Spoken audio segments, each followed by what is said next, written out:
What does it mean to stop arguing with God?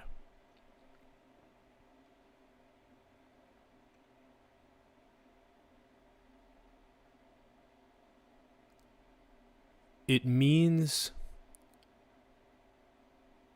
to stop pursuing, trying to find peace and happiness through experiences and substances and relationships and material possessions.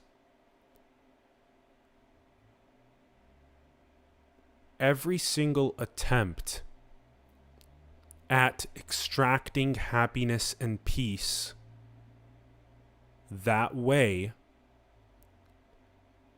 leads to suffering, which is the catalyst that we decided to use as a course correction mechanism for us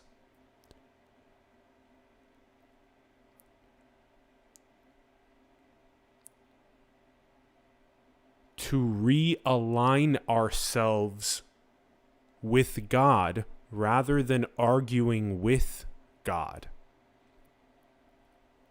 The entire argument with God happens in trying to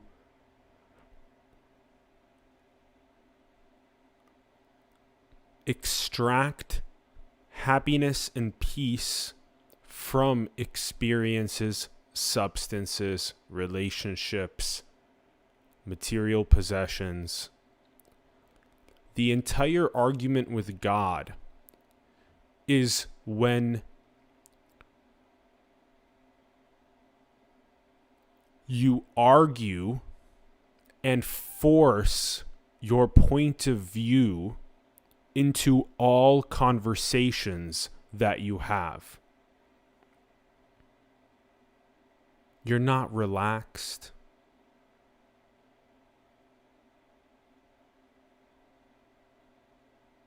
You're not seeing yourself the way that God sees you, as Bentinho Massaro has been saying.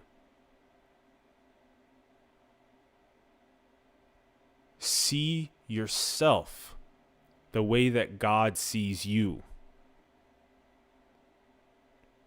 So what is the delta, the difference between the way that God sees you and the way that you see yourself?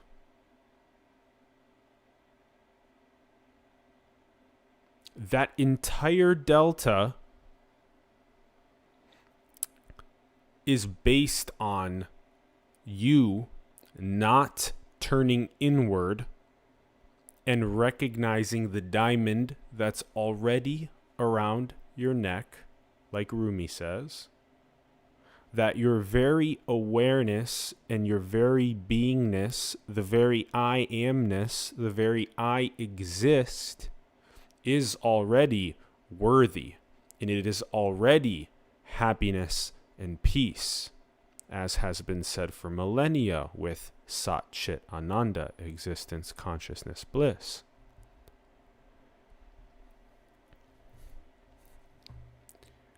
That turn inward is the cessation of the arguing with God.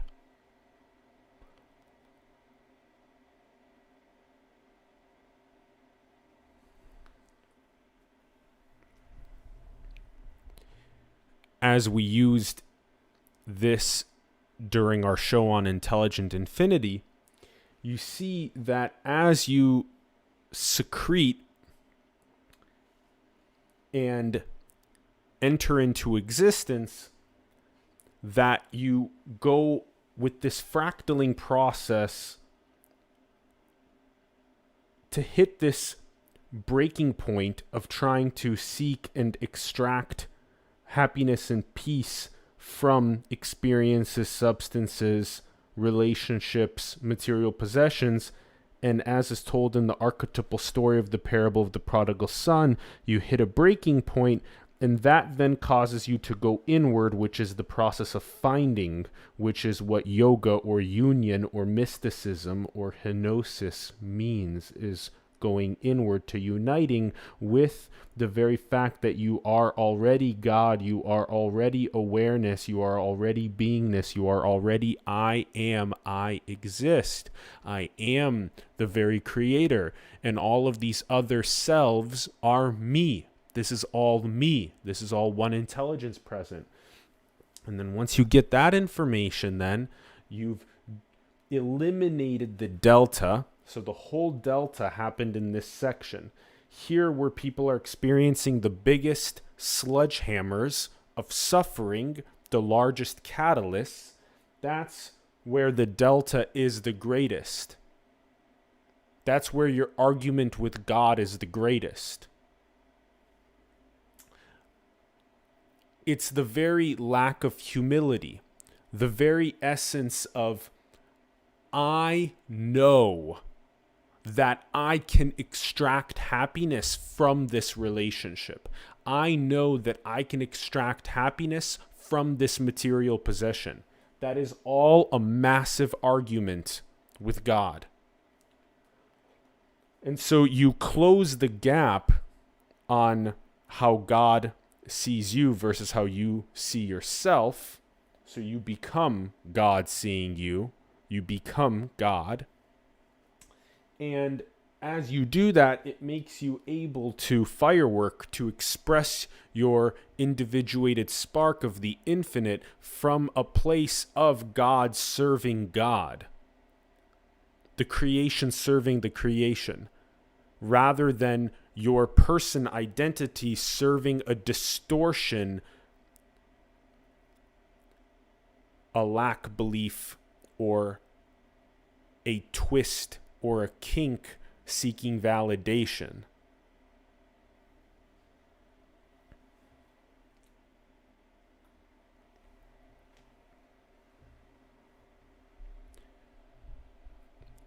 So it's actually quite simple. Stopping arguing with God is the turn inward, which has been called self-inquiry, Atma Vichara. Ask yourself the simple question, what is I? Who is me? What is me?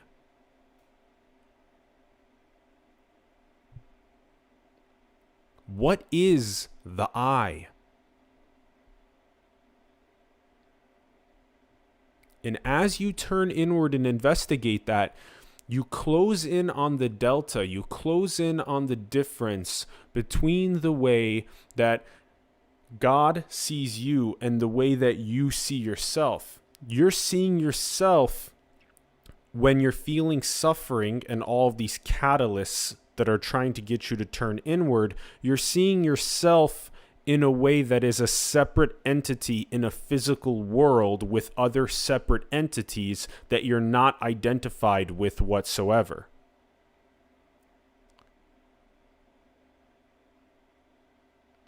And then the flip, like turning on the light switch,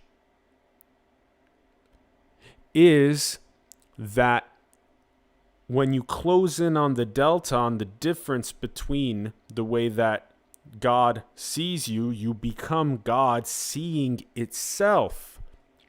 Meaning the way that you see everything is as God, as one intelligence at play with itself. You no longer become a separate entity that's physical with other separate physical entities that you have no affiliation with, but rather you recognize that you are God and the other person is also God and you're interacting with God.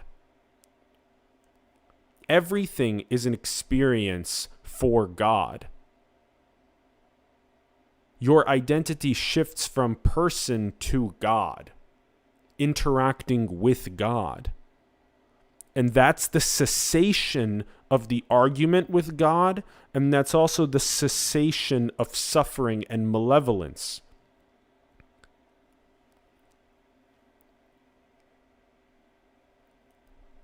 So, most simply put, stop arguing with God. Stop trying to seek peace and happiness in substances and experiences and relationships and material possessions.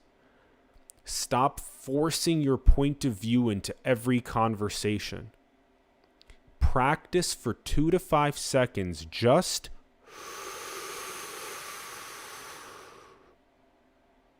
relaxing your perspective using the breath and just sinking inward into awareness and into beingness, into I am, I exist itself. Surrender that contracted I need to force my perspective into the situation. Surrender that to God. Use the breath and relax. And watch as your ability to become more equanimous and peaceful and graceful and loving and wise by not needing to insert your perspective ends up acting as a catalyst for the scenario itself to also relax and become more peaceful. Another way to explain this is that right now you have this pipe or this channel, the way that God sees you.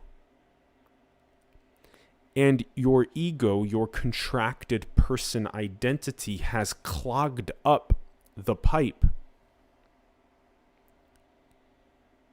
You've gotten to a place where you're not receiving the very divinity that you are.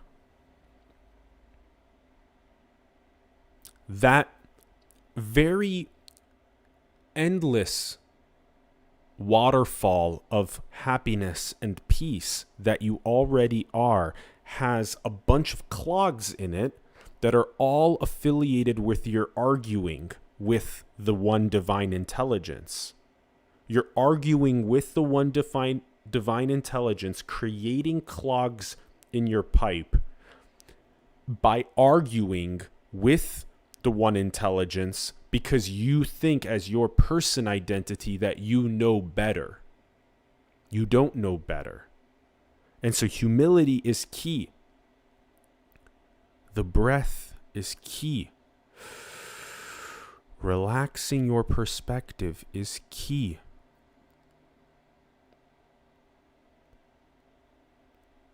Seeing everything as one intelligence at play with itself is key. Seeing yourself the way God sees you is key. Seeing everything at play with itself the way that God sees it is key. The difference is if you think you're a person interacting with other separate people in a finite physical world, you're inevitably arguing. Now, if you see yourself as God, interacting with God in a beautiful creation out of endless possibilities, inevitably you will stop arguing with God and you will align yourself more and more with that divine intelligence that is piping through, channeling through.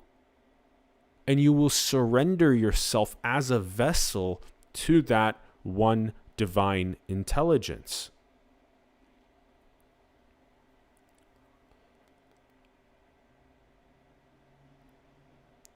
So become aware that the ego doesn't want to die.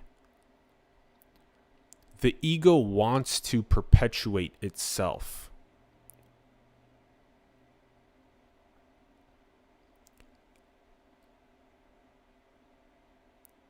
The ego is our best tool that we created as a catalyst for us to awaken, because the ego is like the attractor, just like Maya, the intoxicative illusion, substances, experiences, material possessions, relationships, is like an attractor.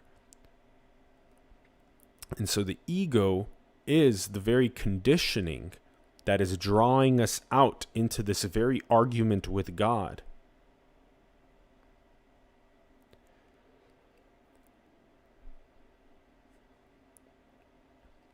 And as we become more aware of the entire situation and less like running automatic scripts, we unfreeze our will and choice and sovereignty, and we end up burning, transcending our very conditioning, and that ego dissolves more and more. The very attractor of Maya has less and less of a intoxicative pull on us, and then we land more and more as how God sees us. We land more and more as seeing the entire cosmic play as one intelligence at play with itself.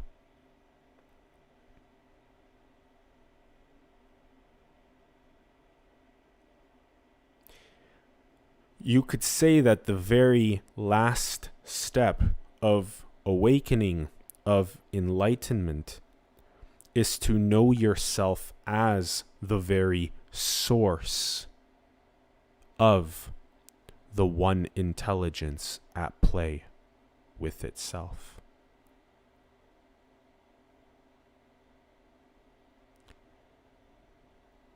So stop arguing with God and prioritize in your very North Star position the most radical question you can ask. What is I? What is me? What is my true nature? Surrender all of your arguing with God and turn inward to recognize you are the source of the one intelligence at play with itself. Thank you.